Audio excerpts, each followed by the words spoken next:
তারা এসেছেন নিত্যানন্দের প্রসাদ পেতে। দ্বাদশ গোপালকে একাদশ ইন্দ্রিয় আর একটি হচ্ছে আমার গুরুদেব। এগারোটা আর আমার গুরুদেব এক গোপাল, এই দ্বাদশ গোপাল। এই 12 জন গোসাই, এই 12 জন গোসাই যেদিন কৃপা হবে সেই দিন আপনাকে গোবিন্দকে ডাকতে হবে। গোবিন্দ তোমার কাছে ছুটে এসে তোমাকে চলবে, দাও আমার প্রসাদ দাও। গোবিন্দ তোমার কাছে বলে দাও তোমার ভরামৃত আমাকে একবার দাও, যেটা রঘুনাথ দাস ঈশ্বরিকা থেকে মহাপ্রভু কে রেখেছিলেন। তাই বলুন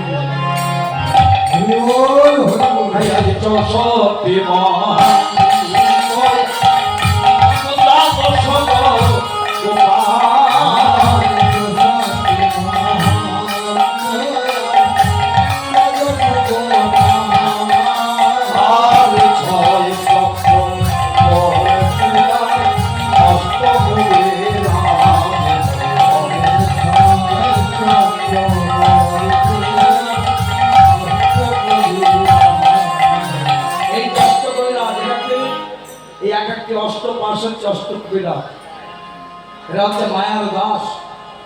ওই মায়া তোমাকে ওই অষ্টপাশকে দিয়ে তোমার ঘর খানকে সুন্দরভাবে ভাঙতে শুরু করেছে। তোমার ঘরকে ভাঙছে, ঘরের ধনকে চুরি করে পাঠিয়ে দিচ্ছে কোথায়, যেখানকার ধন সেখানে, যেখানকার ধন সেখানে পাঠিয়ে দিচ্ছে।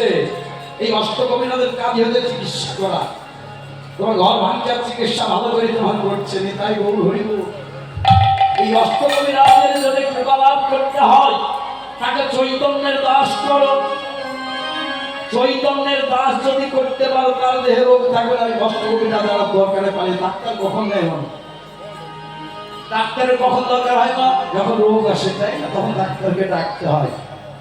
তো এই অষ্টকবিরাজ অর্থাৎ এই অষ্টপাশ মানুষের দেহে তখনই আক্রমণ করে যখন তুমি ব্যাধিগ্রস্ত হও। কোন ব্যাধি? ভগবানকে ভুলে থাকা। ভগবানকে ভুলে থাকা ব্যাধি যার মধ্যে ঢুকে যাবে, এই অষ্টপাশ এরা এসে তোমার ভাবের ঘর খানকে ভাঙতে শুরু করবে। শুরু করতে করতে তোমার মধ্যে যা ছিল বাকি ঘটে চুরি করে দিয়ে চলে যাবে। তাই বলি হইব তারা এসেছে না তো তারা ওই মহাপ্রভুর কাছে সেই কৃপা নিতে, যে প্রভু তুমি ঘরে ঘরে দিয়ে এত কৃপা করে দিয়ে সবার ঘরকে যদি বেঁধে রাখো, তাহলে আমরা কাল ঘরে চুরি করবো। সবার ঘরে যদি তুমি এই হরিনামকে সবার ঘরের দ্বার যদি বন্ধ করে দাও, তাহলে আমরা যা প্রসাদ পাবো কিন্তু আমাদেরকে দেবে। তাই আজ থেকে তোমার জন্য আমরাও দাস হয়ে গেলাম। আজ থেকে তোমার জন্য আমরা দাস হয়ে গেলাম। তাই 6 চক্রবর্তী অষ্টকবিরাজ বলে তারাও দলে দলে দলে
প্রভু বলছে ওগো সীতা দেবী, এমন ভাগ্য আর হয় না। এমন যখন সাধুগুরু বৈষ্ণবের আগমন হয়েছে, তুমি তাদের সেবা করো, তাদের তুমি বরণ করে না। তাই সীতা দেবী আমার ওগো নানা যাতে কুশলের ওগো মার কাছে এলো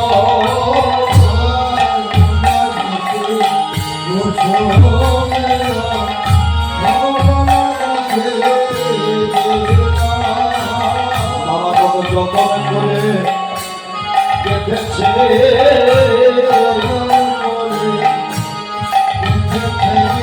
বাবা, কত যতন করে কেটেছে যতন করে মনে মনে কুসুমে কুটে বাবা যতন করে কেটেছে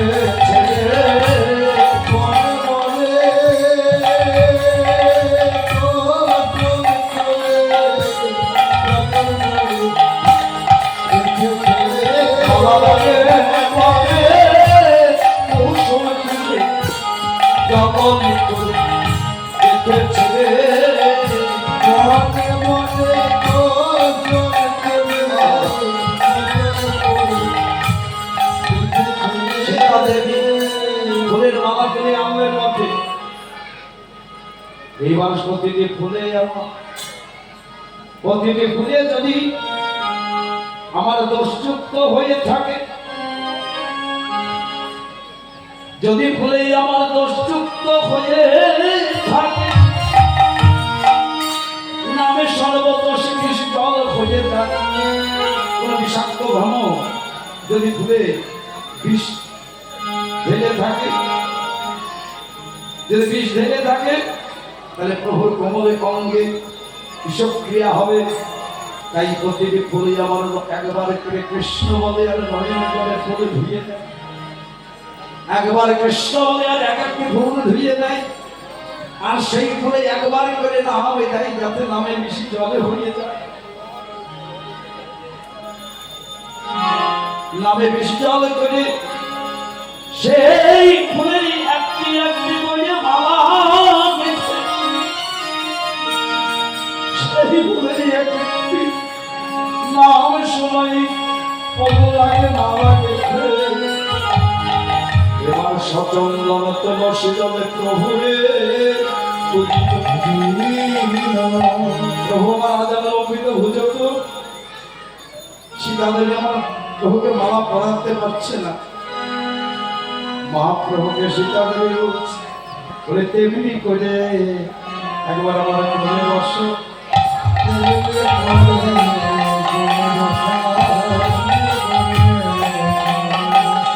একবার তেমনি করে আমার মনে বসো, একবার মনের মতো সাজাইয়ে তেমনি করে একবার মনে বসো।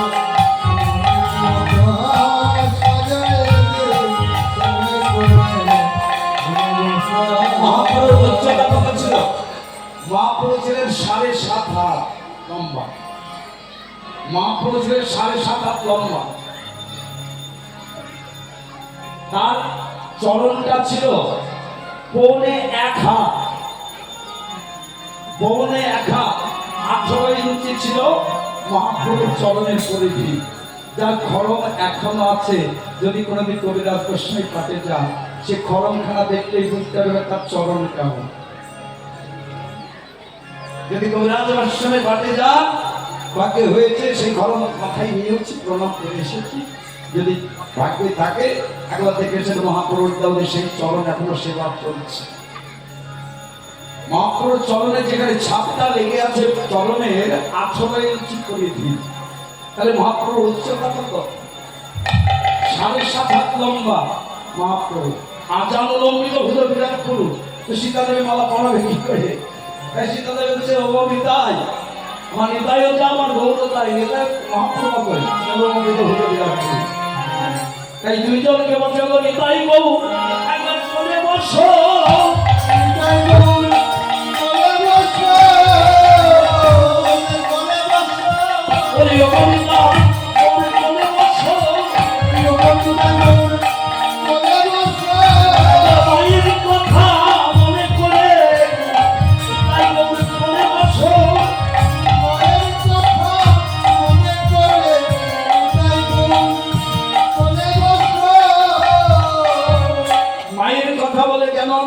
না বাৎসল্যের বর্ষা দিলে মা বলে একবার ডাকে, মায়ের মা সকল সন্তানের ভার সইতে পারে, তাহলে নিতাইয়ের ভার কে ধরবে? তিনি বিশ্বম্ভর, তিনি বিশ্বের ভার ধারণ করে আছে, সেই সীতাদের কি ক্ষমতা সে মহাপ্রভুকে ধারণ করবে তার কোলে? তাই হচ্ছে মায়ের কথা মনে করে কেউ একবার আমার কোলে বসো, ও নিতাই গৌরে আমার সীতা দেবীর কোলে বসিতে। আর সীতা দেবী নিত্যানন্দর মহাপ্রভুকে সচল দল তুল শীতলে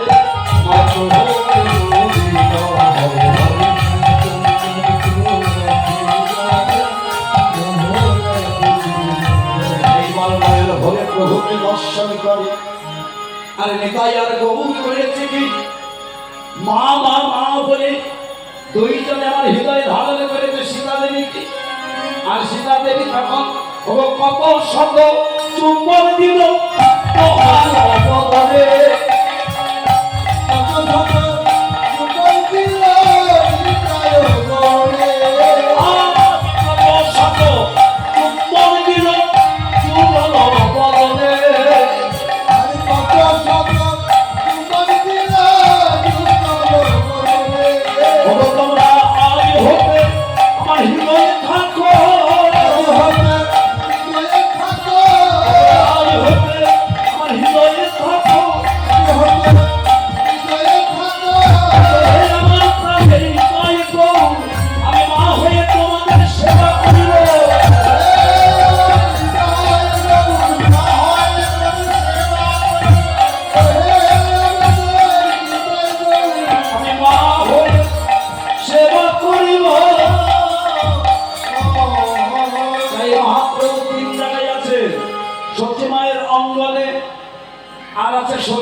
আর এক আছে শ্রীবাস অঙ্গনে।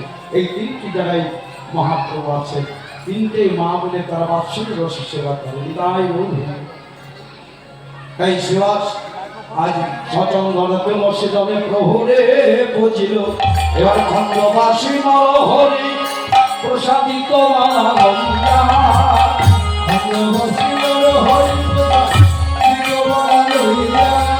আগে খণ্ডবাসী নরহরি প্রসাদিত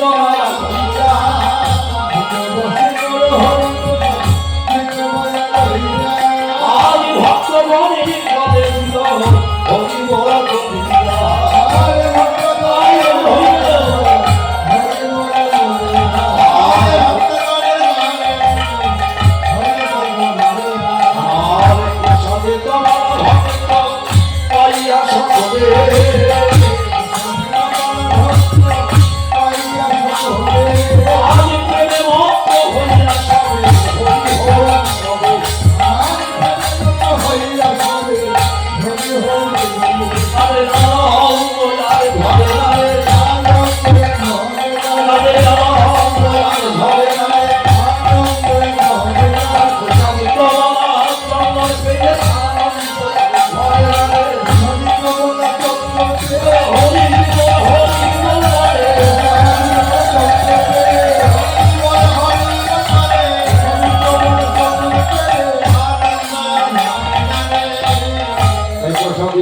ভক্ত পাইয়া সকল এবার প্রেমের মত্ত হইয়া সবে আগে হরি হরি আজ অদ্বৈত মন্দিরে হইছে আমার গৌরিতা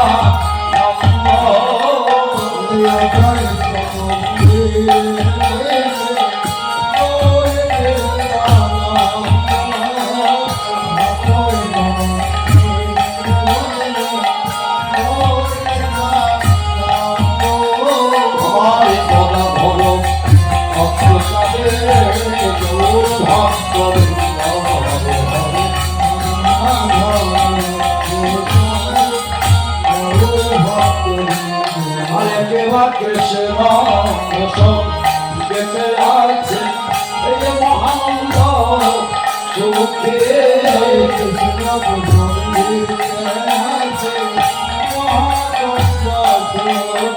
যেন তাদের কৃষ্ণ কথা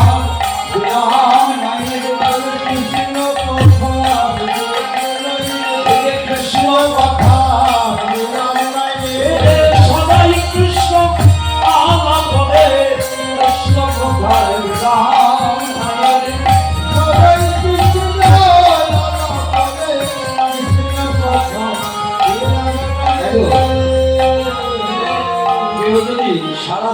ধরে কৃষ্ণ কথা আস্বাদন করে বুঝতে হবে না, কারণ এর যে অখিল রসের সমুদ্র, যে অখিল রসের সমুদ্র সারা জনম কোটি জনম ধরে যদি বলে যাওয়া যায় তবু কৃষ্ণ কথা বলে শেষ না। হ্যাঁ, তাই কৃষ্ণ কথা বলিতে বলিতে অপরঙ্গ বেলা দর্শন করে অদ্বৈত প্রভু আমার প্রভু আগে করজনে দাঁড়াইয়ে বলে, প্রভু আর এই কৃষ্ণ কথাই আলাপনে থেকো না, ওই শ্রী কৃষ্ণ জয় প্রভু এবার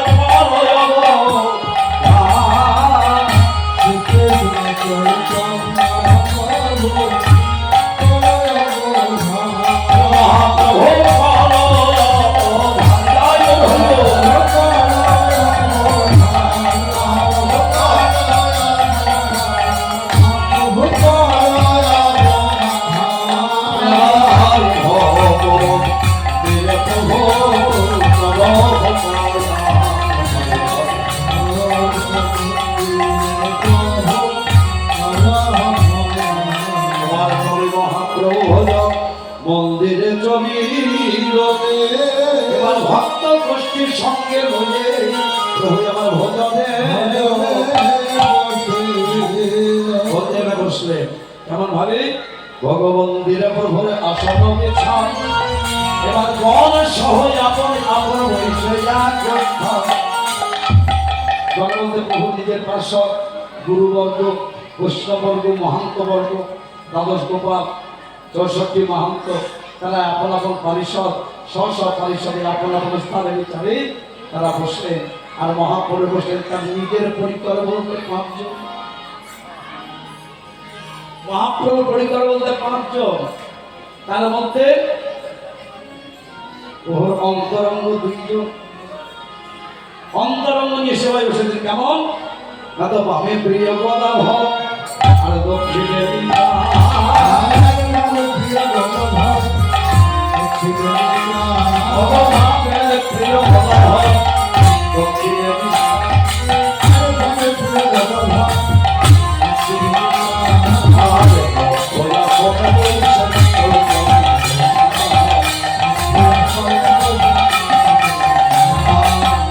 একজন সখী আর একজন প্রিয়তমা, একজন সখী আর একজন প্রিয়তমা।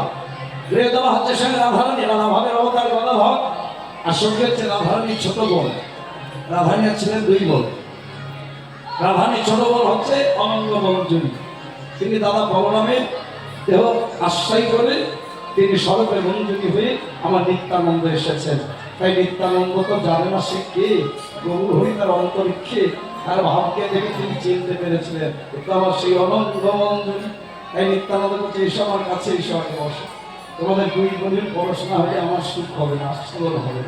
তাই ভাবে প্রিয় গদাধর দক্ষিণে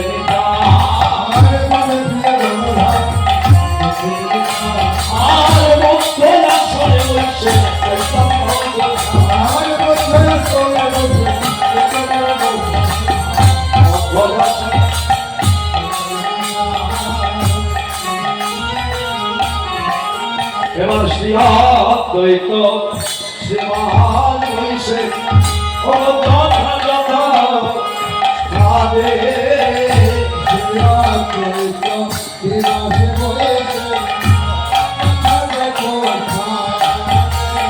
আমার শ্রী গুরুদেবকে বসাইলে সবার দক্ষিণে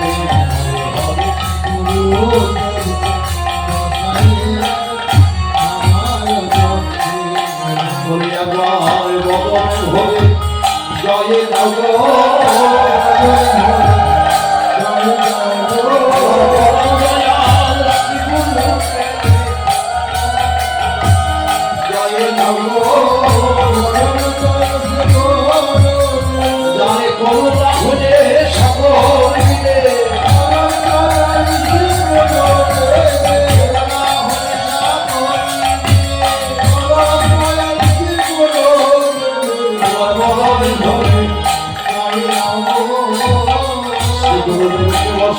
সবার দক্ষিণে এবার আমার যত বৈশে বৈষ্ণবের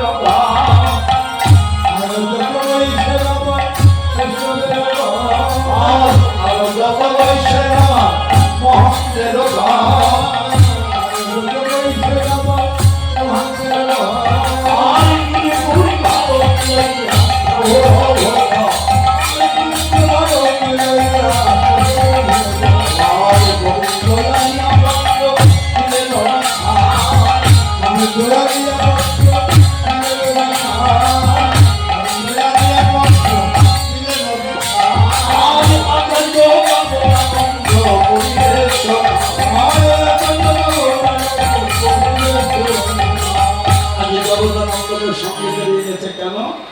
জগদানন্দের মধ্যে অভিমান ছিল যে তিনি হলেন রাজ অষ্টমহিষ্ঠ আমাদের প্রধান মহিষী।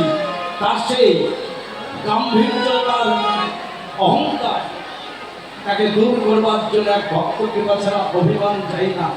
তাই আজ ভক্ত সেবা করে জগদানন্দ আজ অভিমান দূর করবে। তিনি যে ব্রতের সেই সত্য ভাবা, তাই তার অভিমান দূর করার জন্য গুরু বৈষ্ণবের কৃপা পাওয়ানোর জন্য এক জগদানন্দ তোমার সেবা করে নাও, যে তোমার অভিমান তুমি দূর করো। তার প্রিয় ভাষ্যত্ব প্রিয় বালিকা অভিমান দূর করার জন্য ওদের তুমি এবার সেবা করো। এই আচার্য জগদানন্দ পরিবেশনা এইবারে অনুরাগিনী শিলা দেবী আজ গৌর গোবিন্দের সেবারে তবে আজ কত নানা বিধবত্ব ধরে ধরে সাজাইলে, কিন্তু তাতেও হইল না, কারণ এতে অভিমান আছে এ আমার। তাই আমি নিজে হাতে ভোগ লাগাবো যখন, যদি আমার সেবা না হয়, তাই শান্তি পুরবাসের দ্বারে কি হচ্ছে ওগো শান্তি পুরবাস আমার গৌর গোবিন্দের সেবা হবে। তাই এসেছি তোমাদের দ্বারে, বলে দাও গো তোমরা ভিক্ষা দাও গো,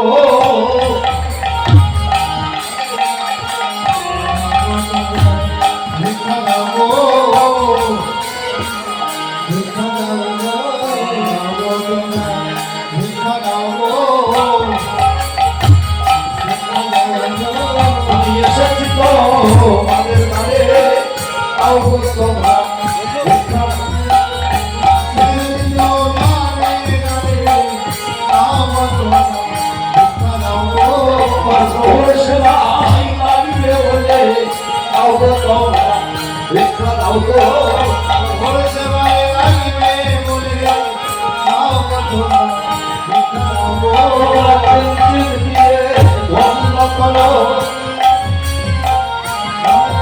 আমাদের প্রভুর সেবাই লাগিবে বলে, প্রভুর সেবাই লাগিবে বলে,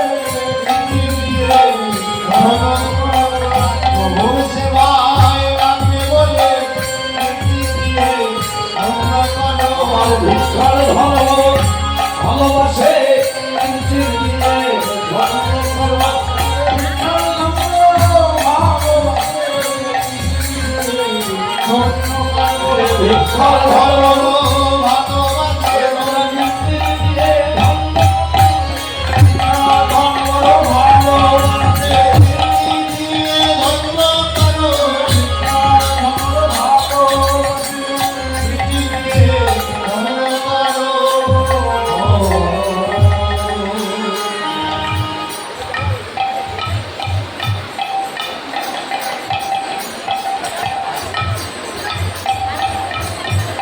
আপনারা জায়গায় বসে যান, জায়গায় বসে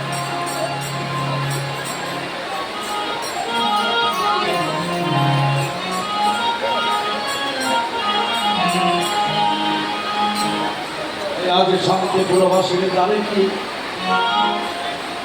আজ শান্তি পুরবাসীর দ্বারে কি, আজ যেখানে যাবেন ভিক্ষা বেগে এসে আজ ধরে ধরে সাজাবে, সাজাইলেন পথে দুর্ঘ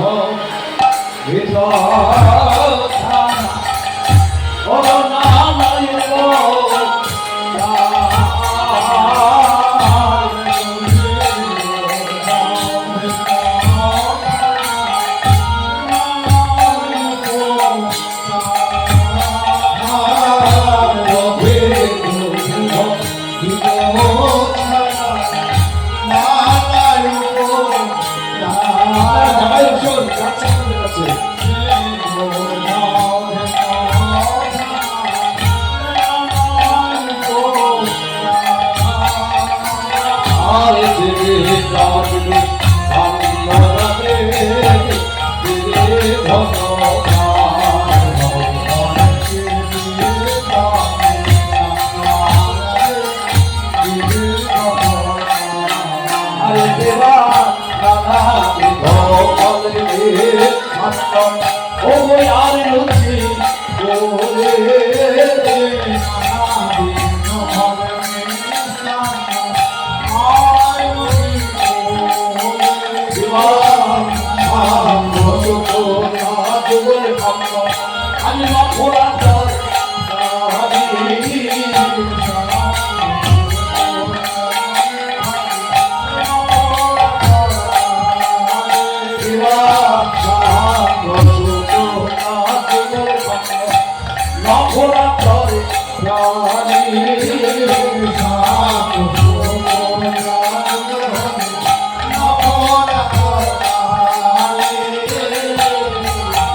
তুলসী বন্ধুরে দিলে দেবতে তাতেও হল না বিনা তুলসী প্রভু ভোগে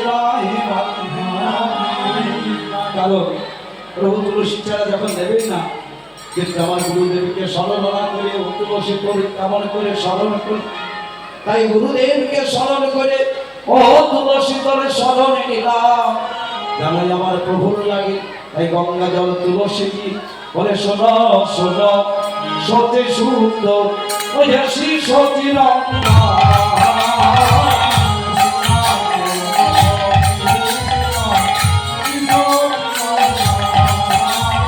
আমি আগে বসতে ওই ঘাসে খাই আমি বলেছি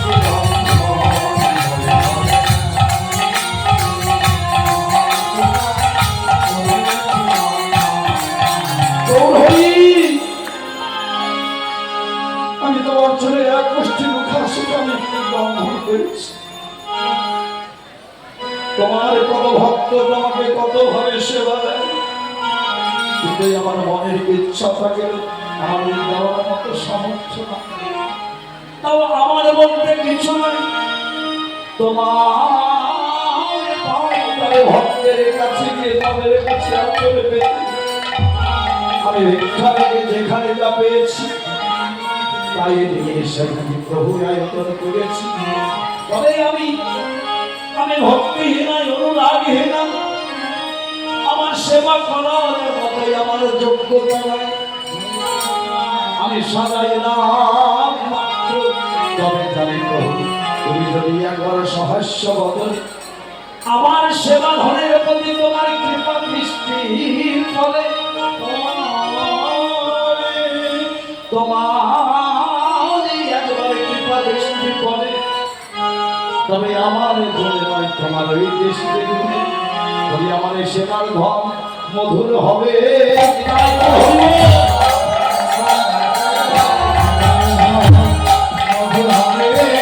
মধুর হলে তোমার কৃপা দৃষ্টি হবে সেবার ধন মধুর হবে বলে আমি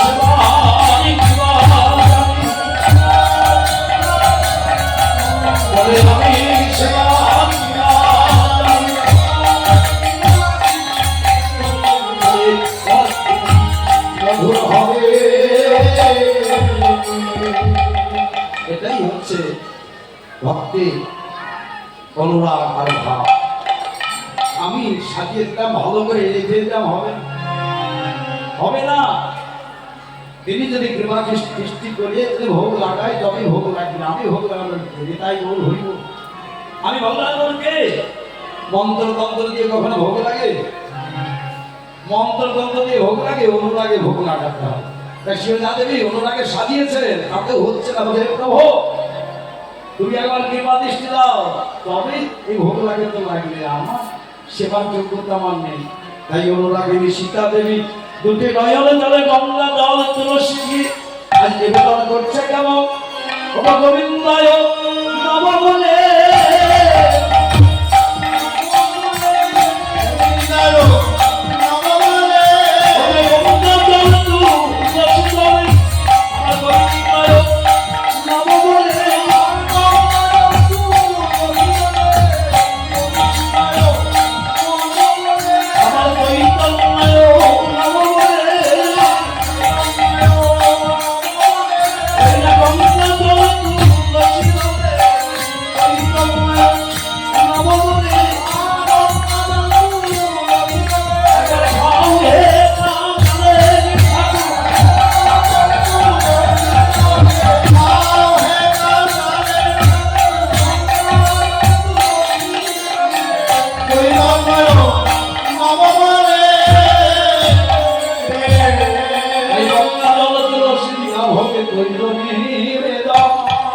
এবারে আনন্দে ভোজনে চলে আমার শেষ হচ্ছে।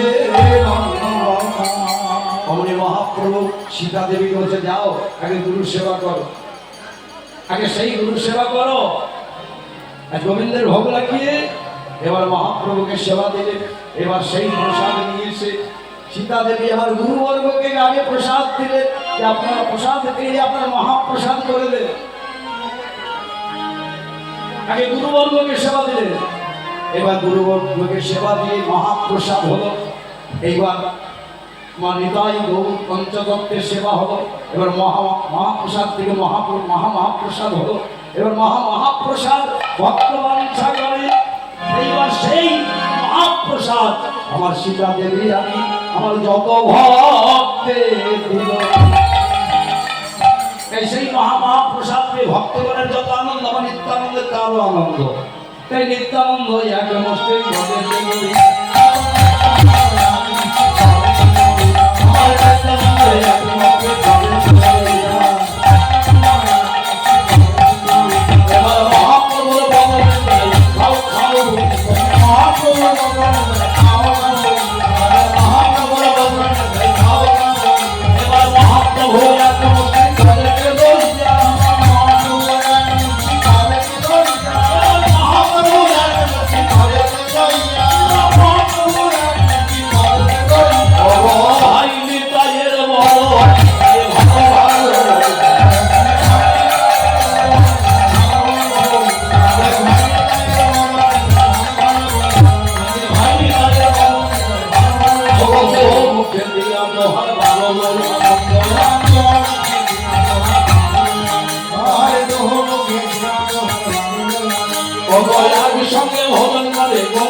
আমার নামেতে বলি খালা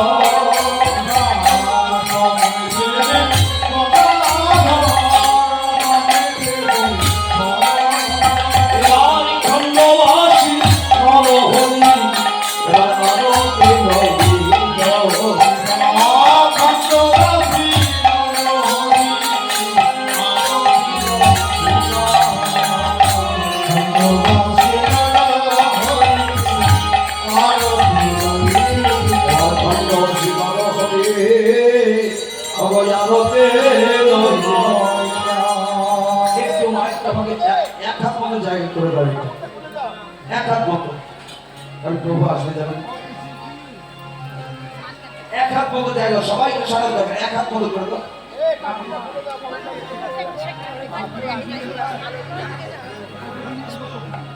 এক হাত হ্যাঁ ওটাই হবে